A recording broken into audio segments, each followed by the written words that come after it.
Boa tarde. A frase "a ditadura comunista se instala em conta-gotas na sociedade" traduz uma estratégia de ascensão gradativa, onde os pilares da democracia são corroídos de forma lenta e estratégica, minando as liberdades fundamentais e consolidando o controle centralizado. Esse processo pode ser observado na história de Cuba, na atual situação da Venezuela e, segundo alguns críticos, em movimentos políticos no Brasil. A analogia com Cuba e Venezuela. Em Cuba, o regime comunista liderado por Fidel Castro emergiu sob o pretexto de libertar o país de uma ditadura militar. Inicialmente, promessas de reformas sociais foram bem recebidas, mas, gradualmente, a liberdade de expressão foi reprimida, a economia foi estatizada e os opositores foram silenciados. A instalação completa da ditadura ocorreu quando a população já estava politicamente desarmada, economicamente dependente e isolada do mundo externo. Na Venezuela, Hugo Chávez também iniciou um governo com apelo popular, baseado em promessas de combate à pobreza e redistribuição de riqueza. Aos poucos, o país testemunhou a subversão das instituições democráticas, como o enfraquecimento do judiciário e o uso do legislativo para consolidar o poder executivo. Sob Nicolás Maduro, esse processo evoluiu para uma crise humanitária e política, com perseguições a opositores e migração em massa de venezuelanos buscando refúgio no exterior. O Brasil na analogia. A ascensão de Luiz Inácio Lula da Silva à presidência é vista por muitos como reflexo de um sistema político-judiciário que se descolou dos princípios basilares da Constituição de 1988.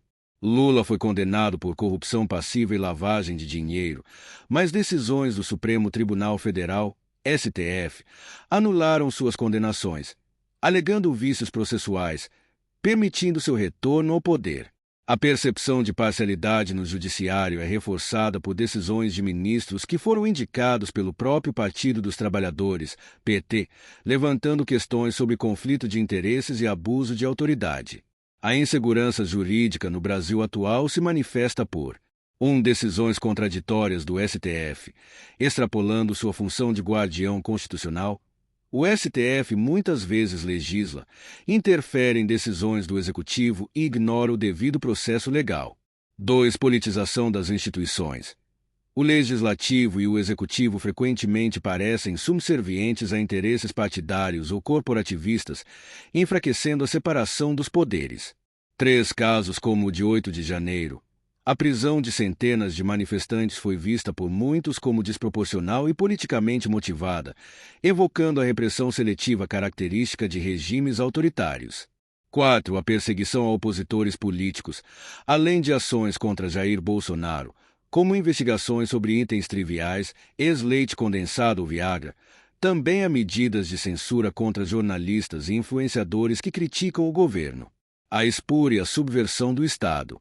No Brasil, muitos juristas apontam que o sistema político atual desrespeita frequentemente o texto constitucional para atender a interesses pessoais ou partidários. Isso é evidenciado pela criação de jurisprudências que conflitam com os princípios fundamentais da Constituição, como a liberdade de expressão e o devido processo legal. Por exemplo, liberdade de expressão.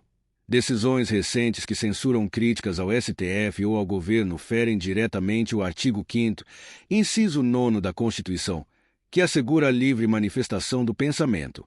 Imunidade parlamentar. O artigo 53, que protege discursos de parlamentares, foi ignorado em processos que puniram deputados por suas opiniões. Negligência legislativa. O Congresso, especialmente o Senado, falha em exercer seu papel de contrapeso ao Supremo, permitindo excessos e omissões que comprometem a democracia. Conclusão: a forma versus o conteúdo. O que se observa no Brasil é uma inversão de valores, onde a forma supera o conteúdo.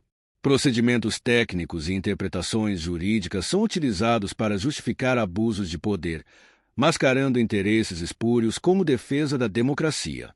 Assim como em Cuba e Venezuela, essa erosão progressiva ameaça consolidar um regime cada vez mais autoritário, sob o pretexto de defender a ordem democrática. Obrigado por cegueira até aqui. Curte, comente e compartilhe.